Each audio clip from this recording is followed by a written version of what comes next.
Today, we're talking about how to talk to children about keeping safe without totally freaking them out. Earlier this week, a stranger tried to force a 9-year-old child into his car while he was walking home from a school in Manurewa in Auckland. Bystanders intervened and police are working to identify the man who drove away. You've heard in the news just this morning, Kauralin School in Titirangi says one of its students was approached by a woman in a car on their way to school yesterday morning, asking if he wanted a ride. He declined and went and told an adult that someone had approached him. How much information should parents give about potential dangers to them and how? How to read a situation and how to respond. Clinical psychologist, also mum of 3. Jacqui Maguire's back with us. Your time's always appreciated, Jacqui. Thanks for coming in. Kia ora. Good morning. Kia ora, Catherine. Look, it's an awful situation, the one particularly where it really did seem to be a very serious incident based on how police are reporting. Really scary for this child, for his family, for the whole community. This is where bystanders actually intervened in that instance. Now, when something like that happens, you know the kids are going to be talking about it, right? What's the right way for parents to talk to their children about an incident like this? And I think it's really important we strike that balance, right, between having children that are confident and have what I would call, in my language, self-efficacy, or the ability to know that I can act, the ability to know that I have power and control, the ability to know I have skill sets. So we want children to have that knowledge, to feel calmly confident in how to spot tricky behaviour, spot unsafe behaviour, but also to have confidence that the world is mostly made up of safe people and helpers. And we want children to be able to walk to school, explore their communities. We don't want guarded, children that are living in a bubble. So I think that is the balance that we have to strike, Catherine. They are extremely rare, these incidents, but obviously, as we said, really, really disturbing and really serious when they do happen. It's something. It's a skill you want in a child's kitty in their toolbox. But the way you encourage them to get that is going to make a difference to how they feel and how they see the world. Yeah? So we need to have conversations with children, and that needs to start from a young age, from preschool. So as you said, I've got three kids from 18 months to 5.5. I wouldn't be having the conversation with the 18-month-old, but from the nearly 4-year-old and up, yeah, absolutely, I'm having those conversations. And yes, it has to be age appropriate, and emotions are contagious. So the manner in which my husband and I have those conversations is really important. We don't want to breed anxiety and fear into the world. That's unhelpful. But our tamariki need to be clued up. So, how I stay calm, how I stay clear, how we use role play scenarios, all of that is really important. So the narrative I have with my children, Catherine, is most people in the world are kind and safe. Some people aren't. How would you know? How would you spot if someone was acting in a way that wasn't helpful to you? And we have that conversation. And I have talked about the old school. If somebody pulled up to you in a car and offered you lollies, do you think that's a good thing or not? What would you say? If somebody came up to you at the park and said, I've lost my dog, I need to help, I need your help. What would you say? And so we have talked about the concept of safe adults and who are the safe adults that you know in your life and listing those out. What does a stranger mean? Well, a stranger simply means someone you don't know. And that could be the person at the fruit shop behind the counter. That could be the person at the park who comes up to you and asks you to find their dog. Stranger doesn't mean bad, but how do we work out who those safe strangers are and strangers' behaviour that maybe that's not safe? And in that situation, what do we do? So that's the type of conversation I think is really important to have with kids. Having it before there's an incident like this one where maybe the 4-year-olds aren't chattering about it, but I bet the 8 and 9-year-olds are. Having the conversation before that means when something does happen and it's all over the news or all over whatever, it's less of a shock to them because they knew sometimes, very rarely, but sometimes these things can happen, right? Is that why you get ahead of it if you can? I think absolutely, because you're building, again, this confidence of it's very rare, but sometimes this happens, and in that situation, do you confidently have the skills or the narrative in your head, the story of what to do, the process? So, there's really simple things you can teach children from 4 through to 10, which is know, go, tell. If you ever feel uncomfortable, if you ever feel yucky in your tummy, if somebody that you don't know comes up and asks you something, adults should always ask adults. Adults shouldn't ask kids, or in my world it would be grown-ups. Grown-ups ask grown-ups, they don't ask children. And so how do you confidently say no, and you role play that with your children. You get them to put your hands up. You get them to yell loudly. You say, I know we always talk about inside voices, but if you're ever feeling yucky in your tummy, you say no really loudly and you run to a safe person. Who is a safe person? It might be another parent It might be the librarian. It might be someone in a uniform. It might be a police. You list out those safe people and then you go and say, help, I feel yucky. Someone's just asked me this. And you practice that role play with them. You play what if games with them, Catherine. What if somebody, asks you to get in their car? What if somebody says, can you come and help me find my child? I've lost them. You say, my parents have told me you need to ask an adult, and you run away and you find a safe adult.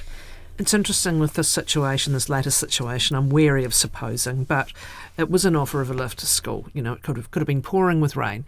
But again, as an adult, you might think that child's getting soaking wet, but there's still something a little weird about that. If it's someone if it's a parent who's got another child at school, it's a different matter. We'll see how that plays out. But what this child did was no thank you, politely, continue walking, report it to the adult. Perfect. I want to talk a little bit more about that context again. And that idea that an adult shouldn't ask you to help look for something, or an adult shouldn't ask for your help with something, or want to go somewhere. That's a real warning sign in some ways, isn't it? Yeah, I think so. I think it's a breach of, I'd call it a breach of boundary, but we put it in every person language. If you're a switched on adult, why would you isolate a child and ask them to help you? What you're putting yourself at risk, I think, if you're looking through an adult's eyes. And so I think we can, again, not use that language with our children, but just very simply saying adults need to ask adults, I think is a clear rule that young children can have. So start out when they're young with some basics. Where might that sort of ramp up on time? Let's park online, because that's obviously where a lot of issues really are for a lot of our young people now, in terms of grooming and in terms of people, absolutely try and translate things into real world. Let's stay with the situations where it is someone in your environment. Is there an older age group where the messaging has to be different, perhaps? I think it has to get nuanced, and you have to develop with your children. And I think what's really important to note here is that statistically most abuse actually happens, Catherine, from adults that children know. We know. So whether that's extended family, whether that's family friends, whether that's a friend's family member. And so again, I think we have to not frighten our children, but we do have to talk about the fact that some people that we may know also may act unsafely, or also might not have our best interests at heart. And so how do we spot that behaviour, and what do you do if that happens?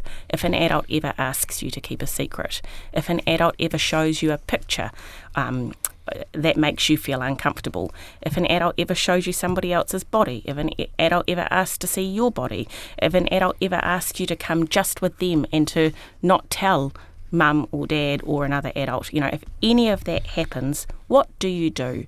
And I think what's really important is that we as parents have to stay calm as we are having that conversation, because children are emotional little radars. They pick up if we are feeling uncomfortable having that conversation. So we need to provide the message that we are confident and we can manage it, and that they will never be in trouble if they come and tell us.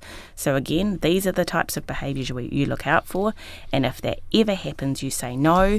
You come and you find mum, dad, a trusted adult, and you tell them what's happened, and I promise you, you will never ever be in trouble. This is just being smart about keeping you safe. Is there a danger in not talking about it? I'm not talking here a danger in the sense the child doesn't have the skills if they're approached, but more if they're hearing about an incident from their peers, for example. Can some of their conversations can you want to pick up sometimes on some of their conversations and say, hey, I've heard you talking about this, or you seem to be reacting to this thing we watched on the telly, or whatever. Can they be impacted by other parties telling the story when you haven't had this conversation with them and built the toolbox with them? I think so, Catherine, and I suppose, again, that setup has to be like, we are your safety net, and I want my children to know that I can manage whatever they raise. So one, that I've got the skills to do it, two, that they're not going to scare me or freak me out, and three, that they're not going to get in trouble. So it's kind of the message that I'm trying to provide. Whatever you raise with me, I'd rather you tell me. And I think you can do that with young children, and you can continue that conversation. It's more helpful if we know, and we can work it out together. It's really important that you always feel like you can come and talk with me. I think the risk you run is if you haven't explicitly said that, and they don't then raise things with you, you don't have input in that narrative. You don't know the messaging that's getting spoken about with your children and with other parties. You can't, reference check that with them. You can't explore that with them. So your children are then developing concepts or having conversations that might frighten them, that might scare them, that might be too old for them, that, without being able to have input in that narrative. So if you've had the conversation, you pick up on the conversation that they're having with someone else, you can say, hey, remember we talked about this, and remember whatever. So if your child's talking about the abduction in Manuera, then I would say, hey, I heard you and your friends talking about that after school. What do you know? What do you think about that? Hey, do you remember the conversations we've had? What would you do in that situation? Or what are some other things you'd want to look out for? You use that as a moment in time to check in with your children. I always go curious, Catherine, because I think you ask the what's and the how's, because then you get more information. What do you know about that? How do you feel about that? What would you do in that situation? You ask those questions up front, you gather their knowledge on it, and then you can have a conversation about it. Rather than being directive in terms of the response. I also think, Catherine, it's really useful for families to have rules. I think rules are helpful, family rules, and as you get older, they develop with complexity, and so older children, maybe it's the 3 W's. Who are you with, where are you going, and when are you going to be home?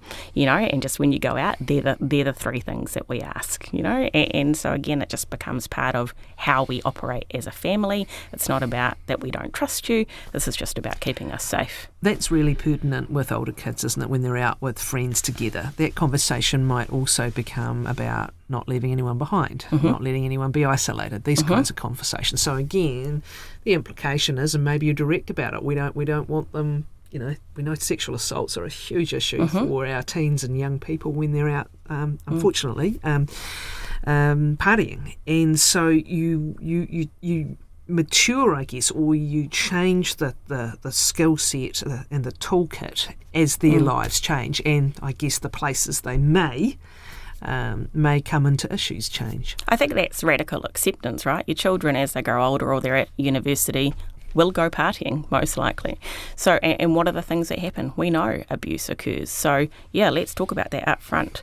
And I remember my parents doing this with me, always have a buddy. So when you're out and you're out partying, who's your buddy? You always order a drink from behind the counter and you don't put your drink down. I remember my mum saying to me, always put your hand on top of your drink if you've put it down on a bench. And again, that is not telling me not to go. It's not telling our children not to go and experience the world. But it's going, what are the skill sets or what's within your control to keep yourself safe in that situation, to look out for each other. You raised another matter here, which is the places that terrible things are most likely to happen, unfortunately, to our children will often be much closer to home than a stranger in a car. And may also be the result of behaviours you were alluding to earlier, or just come with me, or grooming behaviours or whatever. So it's a slightly different take on the same topic. At what age and stage are you developing their ability, the nuance as you put it, to realise that someone who may be a person of their responsibility in their lives, how to keep check on any behaviours you're uncomfortable about there? I think from when you start primary school. I think preschoolers, that's our job as adults, to have oversight and supervision. So a rule in our life is little children don't go off and play together behind closed doors. So doors are always open and there's supervision, checking in on kids, especially if there's older children around. And that doesn't mean that older children are bad, but older children might be developing at different rates. And so that's just about keeping everybody safe. I think when children are at primary school, they have an interest and an awareness to know right from wrong. They've got an ability to know rules. They've got a developing mindset to be able to keep out on the look for things. So again, you don't want to scare children, but I think you need to use that language. Most people in the world are safe and well-meaning and are kind and helpful. There are some people that aren't. And so, we want to make sure we can really enjoy life, but also also know how to keep you safe.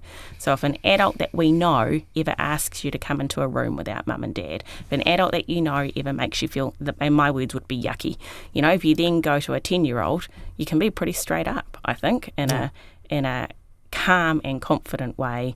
If an adult ever wants to show you a naked picture, if an adult ever asks to look at your body, then you say no, regardless of who it is. And I will always take your side and I will always believe you. So even if it was my best friend, an uncle, the neighbour, your voice will always be heard first. Know that. Just back to the role playing with the younger children and back to where we started. What can it look like? Could it be for me it's interesting to think of how you might actually do this with a young child, say a 4-year-old. What would you say? You make it fun, Catherine. I think. Yeah, okay. Even on a matter like this. Even on a matter like this.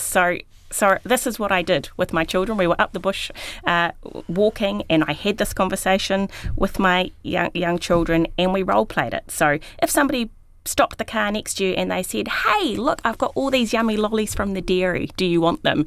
And I got them to practice, with their hands up, "No, thank you," and run away. And so they practiced that. "No, thank you," run away. "No, thank you," run away. Go and tell an adult. "What would you tell me? How would you do that?" And then we played a scenario of what if, and I've done that, Catherine, not talking about potential abductions, but even when you're working with young children or supporting young children that are getting hit at kindergarten, or, people are hurting them in terms of supporting their body.